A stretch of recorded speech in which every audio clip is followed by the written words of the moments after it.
नमस्कार साथियों, मैं के आर जानी संभव academy Shri Ganganagar YouTube channel पे आपका हार्दिक स्वागत करता हूं। अपनी कक्षा में राजस्थान का भूगोल चल रहा था। इसमें अपने टॉपिक था राजस्थान का भौतिक प्रदेश। राजस्थान के भौतिक प्रदेशों को 4 भागों में बांटा था अपने। इसमें से पहला अपने पढ़ चुके हैं पश्चिमी मरुस्थल, और इसके बाद में अपने पढ़ा दूसरा अरावली पर्वतीय प्रदेश।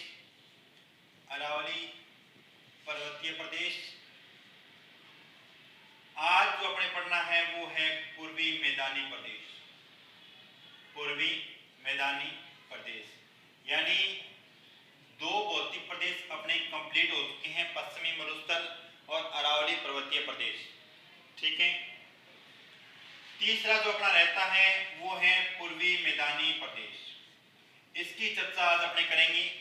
तो देखो, थोड़ा राजस्थान का मैप यदि मैं बनाऊं तो इस तरह से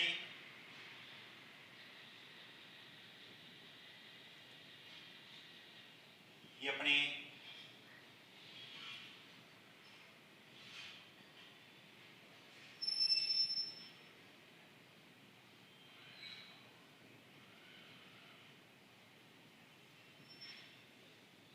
ये राजस्थान का मैप है।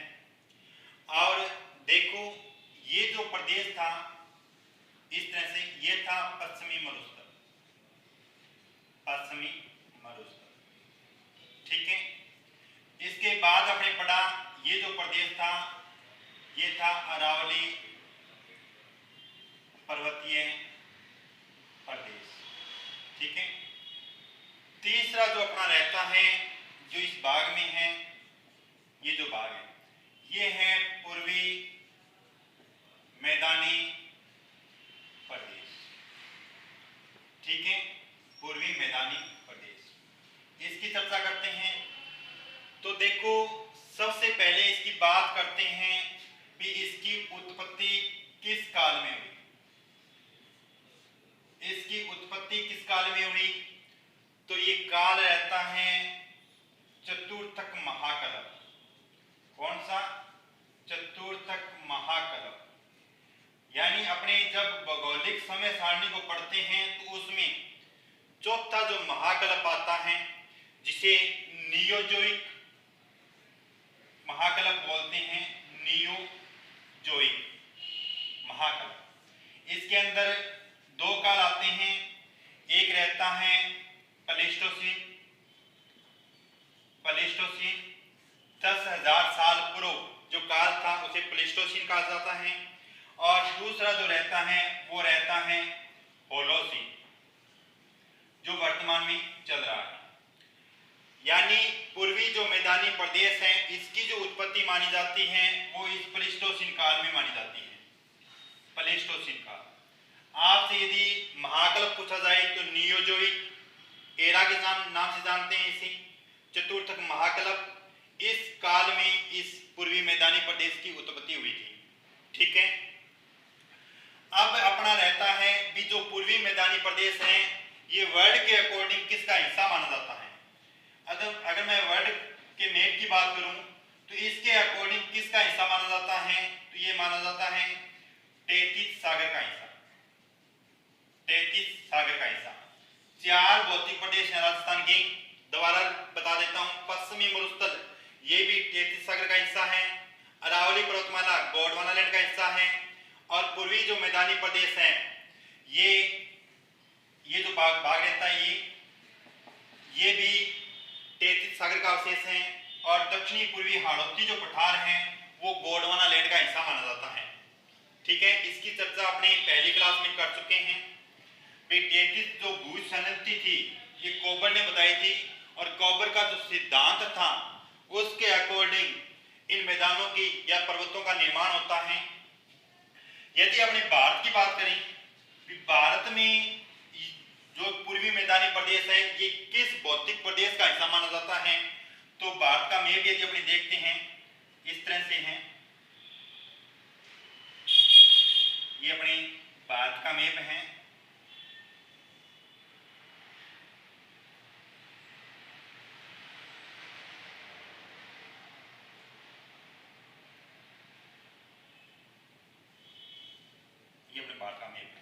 यहाँ पे है अपना राजस्थान, और ये भाग है पूर्वी मैदानी प्रदेश, और ये है हिमालय पर्वत, हिमालय पर्वत, ठीक है, हिमालय पर्वत। और यहां से एक नदी निकलती है जिसका नाम है गंगा नदी, गंगा नदी।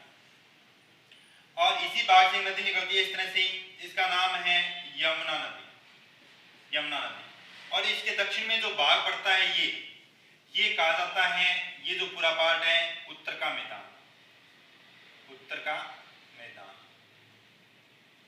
ठीक है, उत्तर का मैदान। यानी ये जो भाग है ये इसी उत्तर के मैदान का हिस्सा माना जाता है। अगर आपसे पूछें कि राजस्थान का पूर्वी मैदानी जो प्रदेश है वो भारत के किस भौतिक विभाग का हिस्सा है, तो वो है उत्तर के मैदान का हिस्सा। इसका निर्माण देखो, हिमालय के द्वारा जो नदियां हैं, यहां से गंगा नदी निकलती है, यमुना नदी निकलती है, इन नदियों के जलोढ़ से इस मैदान का निर्माण हुआ है, इन नदियों के जलोढ़ से इस मैदान का निर्माण हुआ है। तो इस जलोढ़ के आधार पे मैदान को 4 भागों में बांटा जाता है, इस जलोढ़ के आधार पे मैदान को 4 भागों में बांटा जाता है। कौन कौन से भाग रहते हैं जलोढ़ के आधार पे? मैदान को 4 भागों में बांटा जाता है। कौन कौन से भाग रहते हैं? तो देखो, जब किसी पर्वत से, ये पर्वत है, यहां से नदियां निकलती हैं, तो पर्वत को काटकर ये नदियां अपने साथ कंकड़ पत्थर लाती हैं और इस भाग में जमा करती हैं। ये कहलाता है बाबर, बाबर। इसके बाद में जो दलदली भूमि होती है ये कहलाती है तराई, तराई प्रदेश। और जो पुराना जलोढ़ है, पुराना जलोढ़, ये कहलाता है बांगर। और इसके बाद में जहां पर वर्तमान में नदियां बह रही है या नवीन जलोढ़, नवीन जलोढ़, ये कहलाता है खादर। दोबारा बता देता हूं, जलोढ़ के आधार पे मैदान को 4 भागों में बांटा जाता है। पहला रहता है बाबर, जहां पर कंकड़ पत्थर जमा होते हैं, नदियां अपने साथ अवसाद के रूप में लेकर आती हैं। दूसरा प्रदेश है तराई, जहां पर नदियां चलती हुई दिखाई नहीं देती हैं। इस प्रदेश को गुम्फित प्रदेश के नाम से जाना जाता है, ये रहता है तराई प्रदेश। तीसरा जो है बांगर प्रदेश, जहां पर पुराना जलोढ़ यानी पुरानी जलोढ़ मिट्टी जो पाई जाती है उसे बोलते हैं बांगर प्रदेश। बांगर और खादर में क्या अंतर होता है, इसकी यदि अपने अलग से चर्चा करें तो देखो, बांगर एक है खादर, इसको मैं अलग से बताऊं तो देखो, वर्तमान में जो नदियां बह रही है, जैसे ये कोई नदी है, ये नदी, ये प्राचीन काल में यहां से बहती थी, प्राचीन काल में, ठीक है। और इस नदी ने किसी प्राकृतिक अवरोध के कारण अपना मार्ग चेंज कर दिया इस तरह से। तो प्राचीन काल में जो इस नदी ने यहाँ पे इस भाग में जो जलोढ़ बिछाया था, प्राचीन जलोढ़, इसे बोलते हैं बांगर के नाम से। और वर्तमान में इस क्षेत्र के अंदर जहां पर वर्तमान में नदियां बह रही है, यहाँ पर जलोढ़ का बिछा रही है, जलोढ़ से मैदान का जो निर्माण कर रही है, वो कहलाता है खादर। और यहाँ से सीधा क्वेश्चन पूछा जाता है कि नवीन जलोढ़ मिट्टी या नवीन कांप मृदा को किस नाम से जाना जाता है, तो वो रहता है खादर। या प्राचीन जलोढ़ मृदा या कांप मृदा को किस नाम से जाना जाता है, तो बांगर। ये 4 भाग रहते हैं मैदानी प्रदेश के निर्माण के आधार पे। तो अपने जो राजस्थान में मुख्यतः जो पढ़ते हैं वो एक तो है बांगर, दूसरा है खादर। यानी बाबर और तराई का बहुत ही कम क्षेत्र आता है, बांगर और खादर इनका एरिया ज्यादा रहता है। अगर आपसे स्पेसिफिक एरिया पूछें कि बांगर प्रदेश कौन सा है, किस लूणी प्रदेश, सॉरी किस नदी प्रदेश को बांगर प्रदेश के नाम से जाना जाता है, तो वो रहता है लूणी प्रदेश, यानी जहां पर लूनी नदी यहां से निकलती है अजमेर के नागपाड़ से, इस तरह से बहती हुई और इस तरह से, ये है लूनी नदी, ठीक है। और इस प्रदेश को बांगर प्रदेश के नाम से जाना जाता है। और चंबल बेसिन है, चंबल बेसिन, इसको खादर के नाम से जाना जाता है, यानी चंबल बेसिन को खादर के नाम से और लोनी प्रदेश या लोनी बेसिन को बागर के नाम से जाना जाता है, ठीक है। अब यदि अपनी बात करें पूर्वी मैदानी प्रदेश की आगे, तो राजस्थान में इसका जो विस्तार आता है वो 10 जिलों में आता है। कितने? 10 जिलों में, ठीक है। यहाँ के ये टोटल जो जिले हैं वो 10 जिले हैं, ठीक है।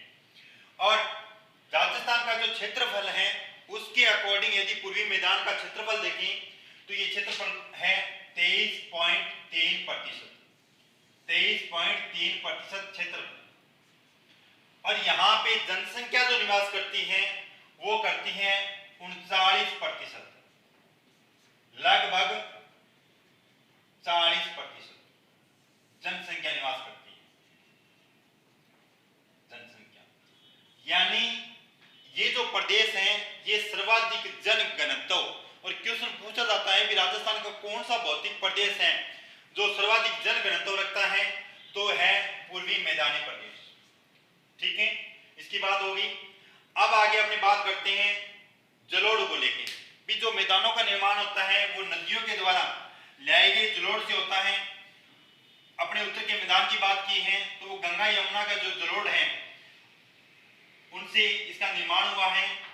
अब अपने आगे यदि इसकी बात करें जलोढ़ को लेके, तो जहां पर जलोढ़ मृदा पाई जाती है वो क्षेत्र उपजाऊ माना जाता है, ठीक है। यहां मैं कहूं भी पूर्वी मैदानी प्रदेश की जो विशेषता है, इसकी विशेषताओं की चर्चा करें। विशेषताएं तो देखो, ये क्षेत्र है नदियों द्वारा लाए गए जलोढ़ से निर्मित है, तो यानी यहाँ पे जलोढ़ मृदा का क्षेत्र, ठीक है। जलोढ़ मृदा को कांप मृदा भी बोलते हैं या इसे दोमट मृदा भी बोलते हैं, दोमट मृदा, ठीक है। और अमेरिकी वर्गीकरण है उसके अनुसार पूर्वी मैदान की जो मिट्टी, जो जलोढ़ मिट्टी पाई जाती है उसको बोला जाता है एल्फी सोर्स, एल्फी सोर्स, ठीक है। जलोढ़ को इंग्लिश में एलोवियल कहते हैं, एलोवियल, ये भी ध्यान रखना। जलोढ़ मृदा का क्षेत्र है, तो जहां पर जलोढ़ मृदा पाई जाती है तो वो क्षेत्र कैसा होगा? उपजाऊ होगा, उपजाऊ क्षेत्र। यानी दूसरी विशेषता इसकी रहती है ये क्षेत्र उपजाऊ है। अगर ये उपजाऊ क्षेत्र है तो यहाँ पे कृषि की संभावना भी ज्यादा होगी, कृषि की संभावना ज्यादा, ठीक है। अगर यहाँ पे कृषि की संभावना ज्यादा है तो यहाँ पे जनसंख्या भी ज्यादा मिलेगी, जनसंख्या भी अधिक। और जनसंख्या यदि अधिक होगी तो यहाँ पे जनघनत्व भी अधिक मिलेगा, जनघनत्व अधिक। यानी देखो जलोढ़ मृदा का क्षेत्र, पहली विशेषता, अगर जहां पर जलोढ़ मृदा मिलेगी तो वो क्षेत्र उपजाऊ होगा, तो यानी उपजाऊ क्षेत्र है ये। और यहाँ पे कृषि की संभावना सर्वाधिक रहती है। अगर कृषि की संभावना सर्वाधिक है तो यहाँ पे जनसंख्या भी अधिक निवास करती है, और जनसंख्या यदि अधिक है तो यहाँ पे जनघनत्व भी अधिक रहता है। और आपने देखा होगा जो ये जिले हैं जैसे जयपुर हो गया, भरतपुर हो गया, यहाँ पे राजस्थान का सर्वाधिक जनघनत्व पाया जाता है।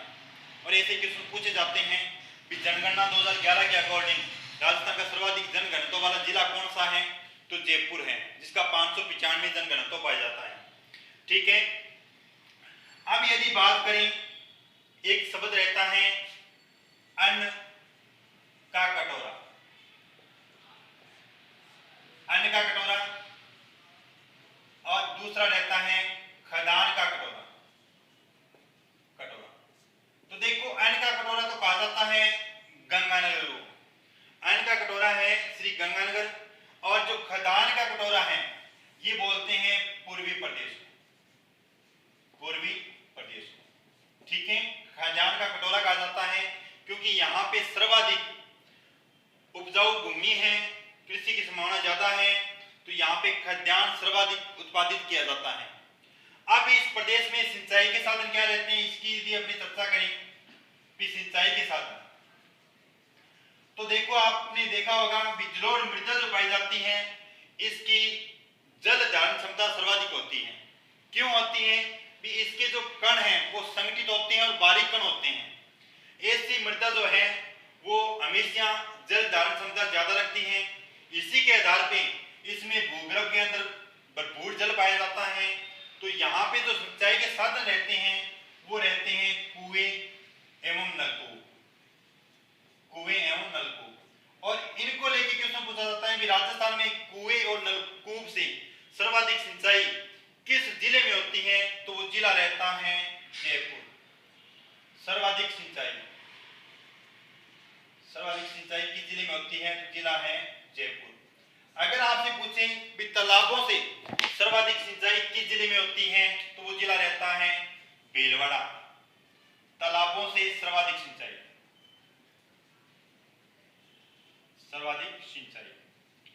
यहां से एक और बता देता हूं, यदि आपसे पूछे भी नहरों के द्वारा सर्वाधिक सिंचाई राजस्थान के किस जिले में होती है, तो वो जिला रहता है गंगानगर। तीन बातें बताई हैं।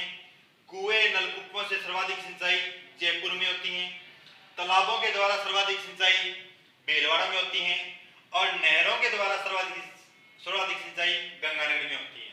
अन्न का कटोरा गंगानगर को कहा जाता है, खदान का कटोरा पूर्वी मैदानी प्रदेश को कहा जाता है। ठीक है, यहाँ पे जलोढ़ मृदा पाई जाती है। इन्हें एल्फीसोल्स अमेरिकी वर्गीकरण के अनुसार यहाँ जो वर्गीकरण है इसे एल्फीसोल्स के नाम से जाना जाता है। और जलोढ़ मृदा को काम मृदा भी बोलते हैं, दोमट मृदा भी बोलते हैं, इंग्लिश में इसे एलुवियल मृदा कहते हैं। ठीक है, अब यदि अपने आगे बात करें, इसमें जनसंख्या की बात कर ली, क्षेत्रफल कितना है इसकी चर्चा अपने कर चुके हैं। अब आगे अपने पढ़ते हैं इसका वर्गीकरण। भी पूर्वी मैदानी प्रदेश का वर्गीकरण कैसे किया जाता है, किस आधार पे रहता है, तो बनावट के आधार पे इस प्रदेश को मुख्यतः 4 भागों में बांटते हैं। मैंने आपको पहले बता चुका हूं कि ये जो प्रदेश है पूर्वी मैदानी प्रदेश, पूर्वी मैदानी प्रदेश, ये मुख्यतः नदियों के द्वारा लए गए जलोढ़ से निर्मित मैदान है। ठीक है, तो यहाँ पे नदियों के आधार पे इसकी जो बनावट है इसको 4 भागों में बांटा जाता है। राजस्थान में 4 भाग वर्गीकरण। कौन कौन से 4 भाग? पहला है चंबल बेसिन, ठीक है, या चंबल का मैदान,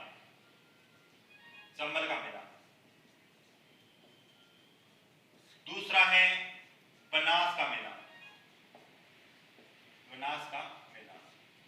तीसरा है बाणगंगा का मैदान, और चौथा रहता है यहाँ पे माही का मैदान।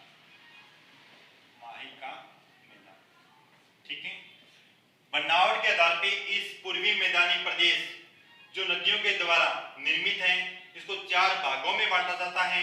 पहला है चंबल का मैदान, दूसरा है बनास का मैदान, तीसरा है बाणगंगा का मैदान, और चौथा रहता है माही का मैदान। ठीक है, कुछ बुक इसे 3 भाग बताती हैं, यानी बनास और बाणगंगा को एक साथ बताती हैं। तो कहीं पे 4 प्रदेश, कहीं पे 3 भाग इसके।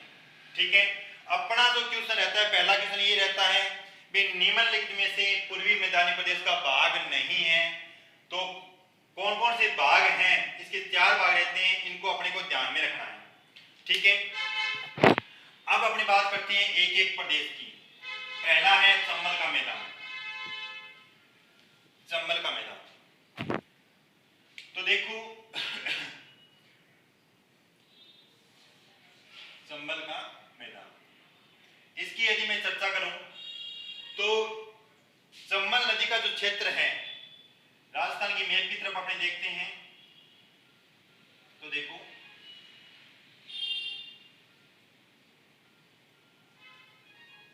ये अपने राजस्थान का मैप है।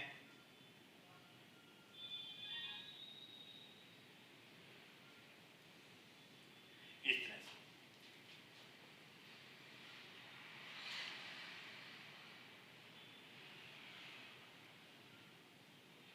ये रहता है। यहाँ पे है मध्य प्रदेश, यहां से एक नदी निकलती है जिसका नाम है चंबल, और ये राजस्थान के भैंसरोडगढ़ में प्रवेश करती हुई कोटा बूंदी की सीमा बनाती हुई, और इस तरह से आगे यहाँ पे नदी है यमुना, यमुना नदी। यहाँ पे यूपी के अंदर एक स्थान है इटावा नामक स्थान, यहाँ पर यमुना में मिल जाती है। नदी का नाम क्या है? चंबल नदी। कौन सी नदी है? चंबल। इसके द्वारा जिस मैदान का निर्माण किया जाता है उसे चंबल का मैदान कहा जाता है। अब देखो चंबल का मैदान कहां से जाना जाता है? तो जब ये यहां से निकलती है मध्य प्रदेश से, तो भैंसरोडगढ़ में प्रवेश करती है राजस्थान में, तो ये जो भाग है भैंसरोडगढ़, यहाँ पे कोटा बूंदी की सीमा बनाती हुई आगे यहाँ पे सवाई माधोपुर, यहाँ पे करौली, और ये है धौलपुर। ये जो भाग आता है ये पूरा भाग राजस्थान में पहाड़ियां व पठारी क्षेत्र है। यानी ये नदी भैंसरोडगढ़ कोटा बूंदी में जो बहती है तो पहाड़ियों के मध्य से होकर बहती है, और इसके आगे जो सवाई माधोपुर में प्रवेश करती है ये नदी, तो यहां से आगे का जो क्षेत्र है वो मैदान के नाम से जाना जाता है, मैदान के नाम से। अगर आपसे पूछें कि चंबल नदी मैदान में सर्वप्रथम कहां प्रवेश करती है, किस जिले में प्रवेश करती है, तो वो जिला रहता है सवाई माधोपुर। ठीक है, पहली बात। अब अपने देखो चंबल का जो मैदान है इसमें क्या क्या पढ़ते हैं? एक तो पढ़ते हैं बीहड़, ठीक है, एक है उत्खात भूमि, उत्खात भूमि, और तीसरा रहता है डांग प्रदेश, डांग प्रदेश। तीन शब्दावलियां मुख्य हैं जो यहां पे अपने पढ़ते हैं, बीहड़, उत्खात भूमि, डांग प्रदेश। अगर चौथा है तो खादर, इसकी अपनी चर्चा कर चुके हैं कि चंबल का जो क्षेत्र है वो खादर के नाम से जाना जाता है। ठीक है, ये चार शब्दावलियां मुख्य रहती है यहाँ पे, चार शब्दावलियां। मैंने आपको बताया कि चंबल नदी मध्य प्रदेश से निकल गई और यहाँ से पहाड़ी और पहाड़ी क्षेत्र में से बहती हुई सर्वप्रथम मैदान में प्रवेश करती है सवाई माधोपुर में। तो ये जो मैदानी प्रदेश है ये चंबल के मैदान के नाम से जाना जाता है। मुख्य इसमें जिले रहते हैं चंबल के मैदान में सवाई माधोपुर, करौली, और तीसरा जिला रहता है धौलपुर। ठीक है, ये तीन जिले आते हैं। अब अपने बात करते हैं बीहड़ क्या है। एक दिन पहले मैंने आपको बताया था, एक तो बीड़ बताया था, एक बीहड़। तो देखो ये बीड़ जो होती है ये चारागाह भूमि होती है, चारागाह भूमि, चारागाह भूमि। बीहड़ ये जो क्षेत्र होता है ये मुख्यतः घाटियां होती हैं, घाटियां। ठीक है, अब आपके दिमाग में किस आता होगा सर यहां से क्या मतलब है चंबल के मैदान से बीहड़ का? तो इसकी यदि अपनी चर्चा करते हैं तो देखो, जैसे ये चंबल नदी का प्रदेश है, चंबल नदी प्रदेश, ठीक है, ये इसका सामान्य प्रवाह है जो इसके मध्य से बहती है। जब इसमें अन्य नदियां आके मिलती हैं या वर्षा का जल आता है तो इसमें जल ज्यादा हो जाता है, तो ये जल यहां तक बहने लग जाता है, यहां तक, इस भाग तक। ठीक है, यानी सामान्य जो प्रवाह है इसका ये विस्तारित हो जाता है और जल इसका यहां तक चला जाता है। और जब इसमें जल की आवक कम हो जाती है तो ये जो जल है ये इस प्रदेश को काटता हुआ इस नदी के क्षेत्र में प्रवेश करता है, इस तरह से, इस तरह से।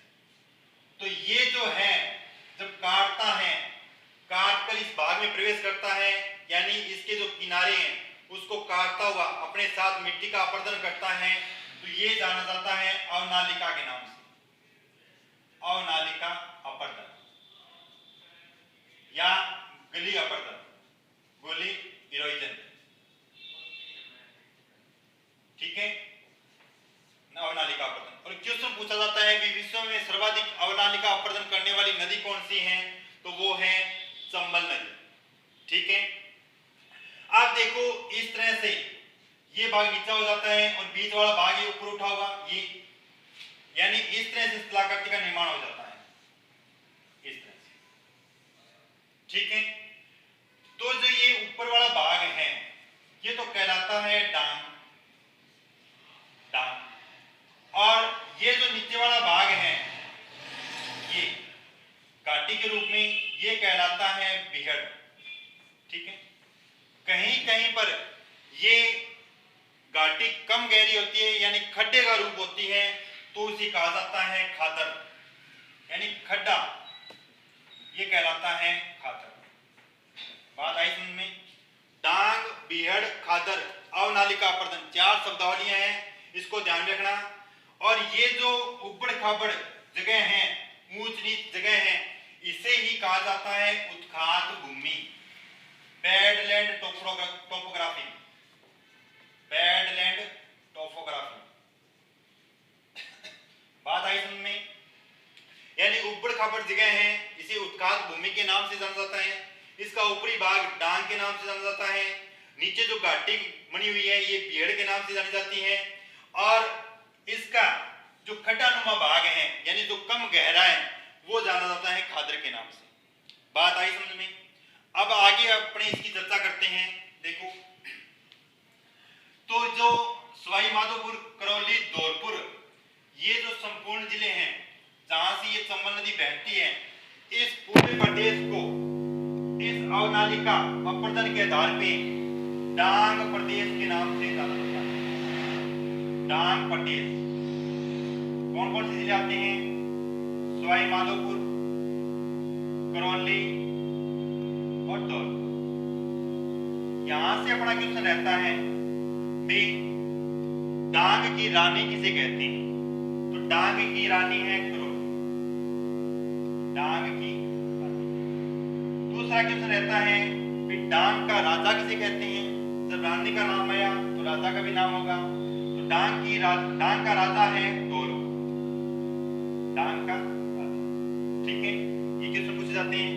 इसके बाद में क्वेश्चन रहता है बिहड़ को लेके, जो बिहड़ है इसको लेकर क्वेश्चन रहता है। बिहड़ क्या होते हैं? मैंने आपको बता दिया, घाटियां होती हैं। क्या है? घाटियां, ठीक है।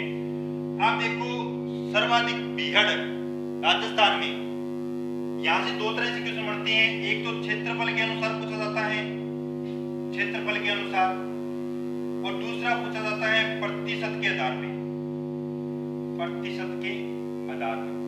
यानी आपसे यदि ये पूछे कि राजस्थान में क्षेत्रफल के आधार पे सर्वाधिक बिहड़ वाला जिला कौन सा है, तो वो जिला रहता है सवाई माधोपुर, सवाई माधोपुर, ठीक है।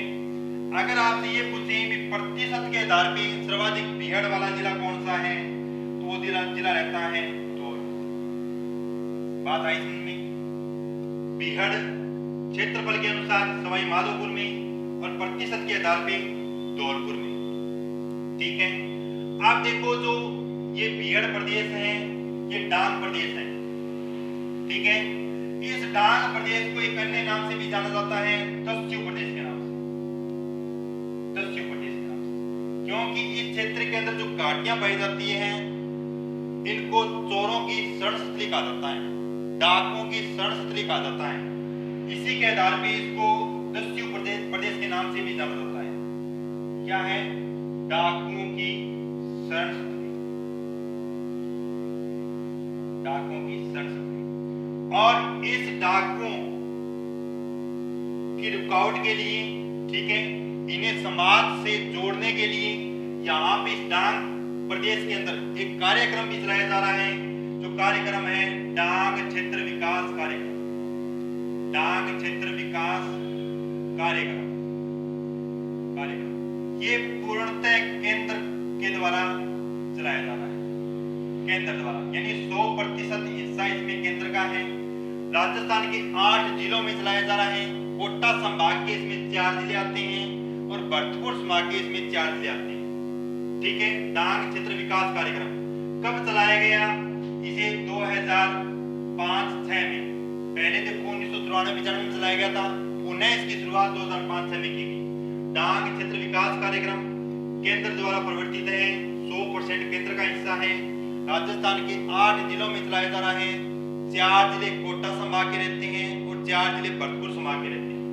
बात करते हैं बीहड़ की, यानी इस बीहड़ और यहाँ पे जो पाई जाने वाली उत्काद भूमि है, इसे सीमित रूप से उत्काद के नाम से जाना जाता है। इसकी रुकावट के लिए, इसे रोकने के लिए भी यहाँ इस क्षेत्र के अंदर कार्यक्रम चलाया जा रहा है, जिसे बोलते हैं कंदरा क्षेत्र विकास कार्यक्रम। कंदरा क्षेत्र विकास कार्यक्रम, ठीक है।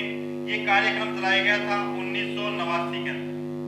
ये पूर्णतः राज्य सरकार द्वारा चलाया जा रहा है, राज्य सरकार, यानी इसमें पूर्णतः राज्य सरकार की हिस्सेदारी है 100%। और यह भी राजस्थान के 8 जिलों में चलाया जा रहा है, यानी डांग क्षेत्र विकास कार्यक्रम और कंदरा क्षेत्र विकास कार्यक्रम दोनों ही 8 जिलों में है और दोनों ही एक जो 8 जिले हैं वो सेम है। कंदरा क्षेत्र विकास कार्यक्रम भी कोटा के 4 जिले, कोटा संभाग के 4 जिले और भरतपुर संभाग के 4 जिले, टोटल 8 जिलों में चलाया जा रहा है। बात आई समझ में। ये था अपना चंबल का मैदान।